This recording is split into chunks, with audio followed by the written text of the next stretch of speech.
এই হচ্ছে আমাদের মাঠের একটা ভাই, যার গতকাল ইন্টারভিউ ছিল। তো এর কাছ থেকে জেনে নেব যে আমাদের ওর ইন্টারভিউ কেমন হয়েছে এবং কি কি প্রশ্ন করেছিল। তো তোমার ইন্টারভিউ কোথায় ছিল ভাই? আমার কল্যাণীতে। কল্যাণীতে। তোমার টাইমিং কটায় ছিল? 11:30। 11:30। তো ইন্টারভিউতে প্রথম থেকে একদম শেষ পর্যন্ত কি কি তোমাকে ধরেছিল আর কেমন এক্সপিরিয়েন্স যদি একটু শেয়ার করো। ইন্টারভিউতে যখন ঢুকলাম তখন খুবই ভয় ভয় লাগছিল। হ্যাঁ। ওটা 11:20 দিকে ওই ঢোকালো। হুম। ঠিক আছে, তারপরে ওখানে আচ্ছা ঢোকানোর সময় এলো, বললো যে একটা সিরিয়াল নাম্বার দিয়ে দিল। আচ্ছা আমার 13 নম্বর সিরিয়াল ছিল, ওই আচ্ছা সিরিয়ালটা বলে মনে রাখতে হবে। ঠিক আছে, আচ্ছা আচ্ছা। তারপরে ঢুকে নিয়ে গিয়ে একটা সাদা একটা ফর্ম দিল, ওই হুম। ফর্মটা বাংলা লিখতে হবে। আচ্ছা লেখার পরে ওখান থেকে আবার এক জায়গায় নিয়ে গেল, যেখানে ডকুমেন্ট ভেরিফিকেশন হবে। ঠিক আছে, ওখানে সব ডকুমেন্টস লাগলো। ডকুমেন্টস লেগেছিল হচ্ছে মাধ্যমিকের 3টে, আচ্ছা। আর হচ্ছে 12 ক্লাসের 2টো, হুম। আর গ্র্যাজুয়েশনের থাক কারোর ওটা 2টো, আর হচ্ছে এলো আধার কার্ড, আর এলো কাস্ট সার্টিফিকেট। সব আর এক কপি করেই লেগেছিল? এক কপি করে। আচ্ছা তবে 2 কপি করে নিয়ে যাই ভালো। ঠিক আছে, 1 কপি করে লেগেছিল, আর কিচ্ছু লাগছে না, এইটাই। আচ্ছা তারপরে আমাকে এলো ইন্টারভিউ রুমে ওখানে দাঁড় করিয়ে দিল। আচ্ছা ঠিক আছে, পরপর লাইন 1 2 3 4 সিরিয়াল বাই 9, মানে একের এক, যার সিরিয়াল নাম্বার প্রথমে বলে দিয়েছে আচ্ছা। তার একইতেই হবে। ঠিক আছে, আচ্ছা। আমার 13তে ছিল।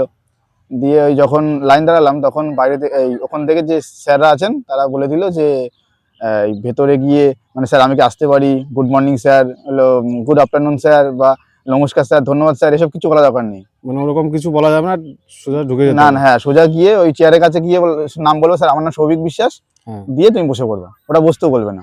আচ্ছা বেশ। ঠিক আছে, তারপরে এই হচ্ছে সিস্টেম। আর দিয়ে তোমাকে কি কি প্রশ্ন করেছিল? হ্যাঁ, প্রশ্ন করেছিল। প্রথমে যিনি হেড ছিলেন, আমি গিয়ে দেখলাম সামনে একজন বসে আছে, এদিকে 2জন বসে আছে। টোটাল কতজন ছিল ইন্টারভিউ বোর্ডে?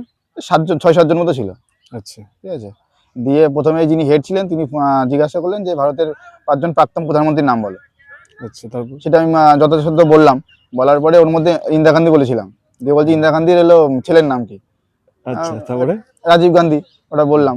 তারপর বললো যে উত্তর ভারতের একটা ম্যাডাম ছিল, ম্যাডাম জিজ্ঞেস করলো উত্তর ভারতের যে 3টে রাজ্যের নাম বলো, রাজধানীর নাম বলো।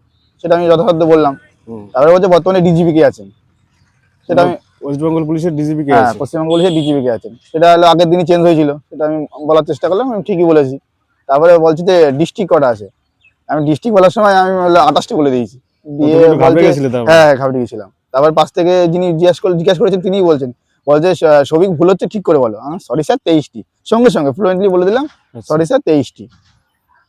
তারপরে এই তো আর 5টা নদীর নাম জিজ্ঞাসা করলো। তারপরে আরেকটা জেলা সেটা আমি পেরেছিলাম না, যে উত্তর উত্তর নদিয়া জেলার উত্তর দিকে কি কি জেলা আছে, সেগুলো আমি বললাম। মুর্শিদাবাদ বললাম, মুর্শিদাবাদ ঠিকই বলছিলাম। তারপরে ওই স্যার বললেন যে ভুল হচ্ছে, ঠিক করে বলো। তখন আমি ঘাবড়ে গেছিলাম, সরি স্যার এই মুহূর্তে মনে পড়ছে না। তারপরে বলছে ঠিক আছে তুমি আসতে পারো। আসা দিয়ে আমি বেরিয়ে আসছি, তখন আর একটা স্যার বলছে তোমার নাম কি? বললাম না স্যার সৌভিক বিশ্বাস। বলছে ঠিক আছে।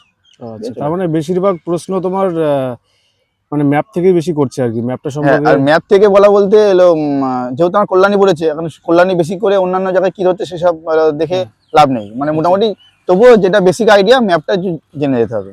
তাহলে যারা আগামী দিন ইন্টারভিউ দিতে আসবে তাদের তুমি কি বলতে চাও, মানে আমি এটাই বলতে চাই, কারণ আমি ইন্টারভিউ ঢোকার আগে আমি খুব ঘাবড়াচ্ছিলাম, তবে ঘাবড়ানোর কোনো ব্যাপার নেই।